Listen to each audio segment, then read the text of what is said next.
और ये ईरान में अमेरिकी नागरिकों के लिए एडवाइजरी जारी की गई है। अमेरिकी दूतावास ने जारी की है एडवाइजरी, अपने नागरिकों से ईरान छोड़ने की अपील की है और ईरान को तुरंत छोड़ दिए।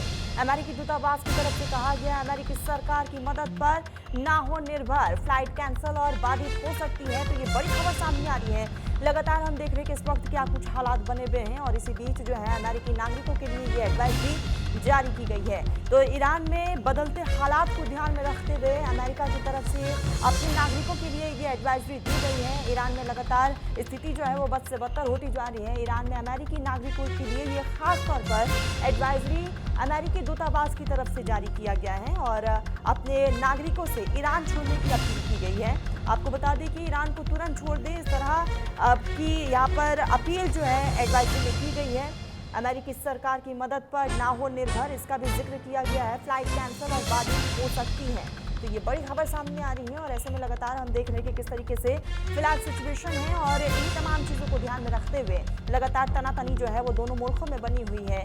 अब तक कई तरह की बयानबाजी जो है वो सामने आ चुकी है और आने वाले समय में स्थिति खराब ना हो जाए, नागरिक वहाँ पर फंस ना जाए, इसी को ध्यान में रखते हुए ईरान में जितने भी अमेरिकी नागरिक रह रहे हैं इसको लेकर अमेरिका की तरफ से ये एडवाइजरी जारी किया गया है। तो ईरान में अमेरिकी नागरिकों के लिए एडवाइजरी है। अमेरिकी दूतावास की तरफ से ये एडवाइजरी जारी किया गया है जिसमें कई चीज़ों का जिक्र किया गया है। साफ तौर पर कहा गया है कि जितने भी अमेरिकी नागरिक इस वक्त ईरान में रह रहे हैं, हालात खराब होने से पहले वो ईरान छोड़कर अपने मुल्क वापस लौट आए। अपने नागरिकों से ईरान छोड़ने की अपील कई बार डोनाल्ड ट्रंप की तरफ से भी किया गया है और इसी कड़ी में एक बार फिर से यह एडवाइजरी जारी की गई है और ईरान को तुरंत छोड़ने की यहाँ पर नसीहत जो है अमेरिकी दूतावास की तरफ से ये दिया गया है। अमेरिकी सरकार की मदद पर ना हो निर्भर, फ्लाइट कैंसिल और बाधित हो सकती है। तो आपको बता दें कि कहीं ना कहीं आने वाले समय में जो सिचुएशन क्रिएट हो सकता है, जो हालात खराब हो सकते हैं, इन्हीं तमाम चीज़ों को ध्यान में रखते हुए ये खास तौर पर एडवाइजरी अमेरिका के नागरिकों के लिए जारी की गई है जो कि ईरान में रह रहे हैं।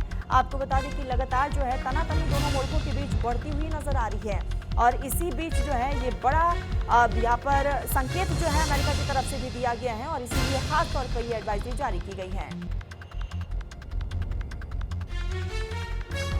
इसी बीच हमारे साथ Ratnesh Dwivedi, editor foreign affairs के जुड़ चुके हैं। रत्नेश जी, क्योंकि ईरान में जो अमेरिकी नागरिक रह रहे हैं उनको वहां से बाहर निकालने के लिए अमेरिकी दूतावास की तरफ से एक एडवाइजरी जारी की गई है। क्या इस एडवाइजरी को हम इस तरीके से देख सकते हैं कि आने वाले समय में सिचुएशन खराब हो सकता है, इसीलिए अमेरिका की तरफ से पहले ये संकेत दे दिया गया है कि आप वहां से निकल आए? जी तरन्नुम, देखिए इस तरह की एक एडवाइजरी पहले भी जारी की गई थी। इससे स्थिति की गंभीरता का पता चलता है और ये एडवाइजरी ये सीधे सीधे दिखाती है कि अमेरिकी सरकार सीधे वाशिंगटन से कह रही है अपने दूतावास के जरिए जो ईरान में है कि जितने भी अमेरिकी नागरिक हैं वो किसी भी तरह से सरकार पर ही सिर्फ निर्भर ना रहें और जो भी उन्हें माध्यम मिलता है उससे ईरान छोड़ दें। यहाँ मैं बताता चलूँ कि आज 6 फरवरी है और आज ही के दिन कतर की बजाय पहले जो मध्यस्थता की बातें कतर के जरिए होनी चाहिए थी, कतर देश के जरिए, अब वो ओमान के मस्कट में होने वाली थी। आज 6 फरवरी है, आज ही ये बातचीत होने वाली थी ईरान और अमेरिका के बीच। इस बातचीत के नतीजे पर काफ़ी कुछ निर्भर करेगा और दूसरी तरफ ईरान ने भी तेवर कड़े कर दिए हैं और आज ही उसने अपनी एक बैलिस्टिक मिसाइल खुर्रमशहर 4 का एक तरह से उसने उसको शोकेस किया है, जो उसकी अंडरग्राउंड मिसाइल सिटी बनाई है उसने, जहां पर सिर्फ और सिर्फ मिसाइलें होती हैं और ऐसा माना जाता है ईरान के पास मिसाइलों का बहुत बड़ा जखीरा है। तो आज ही उसने खुर्रमशहर 4 जिसकी रेंज करीब 2000 किलोमीटर है और इजराइल समेत यूरोप के कई शहर और अमेरिका के जो खाड़ी के देश में बेसेज हैं वहाँ वो सारे उसकी जद में आते हैं और 1500 किलोग्राम का वज़न लेकर ये चल सकती है। 2000 किलोमीटर रेंज होती है। बहुत इसकी सटीकता 30 मीटर की होती है। मतलब अगर ये निशाना लगाएगी तो 30 मीटर के दायरे में ही ये अपने निशाने पर जाके अचूक तरीके से लगती है।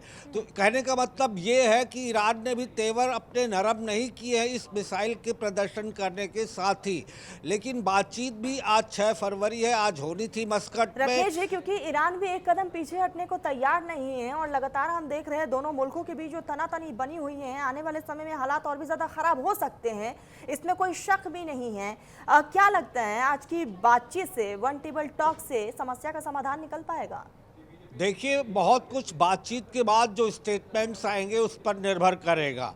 आज ही बात होनी थी, अभी ये बातचीत कब शुरू होती है और कितना समय लगता है ये अभी दिन ढलने के साथ ही पता चल जाएगा। 6 फरवरी के दिन ही बातचीत होनी थी मस्कट में। पहले ये जगह कतर में मुकर्रर की गई थी, अब लेकिन ये मस्कट में, ओमान के मस्कट में होनी है। तो ये बातचीत के बाद ही रुख साफ हो पाएगा। लेकिन जिस तरह से ईरान तेवर दिखा रहा है और जिस तरह से अमेरिका ने एडवाइजरी जारी की है अपने नागरिकों के लिए, इससे स्थिति की गंभीरता का अंदाज़ा लगाया जा सकता है। बिल्कुल, और ऐसे में लगातार अब देखने वाली बात यही होगी कि जब ये पूरी मीटिंग होगी, वन टेबल टॉक होगा, तो क्या कुछ निकलकर सामने आ पाता है। लेकिन इससे पहले भी बातचीत की कई पेशकश जो है वो रखी गई थी, लेकिन एक टेबल पर दोनों मुल्कों की तरफ से लीडर्स नहीं आ पाए, बातचीत नहीं हो पाई, और ऐसे में आज इस बातचीत को लेकर उम्मीदें बहुत ज़्यादा है। आप हमारे साथ जुड़े, बहुत शुक्रिया आपका।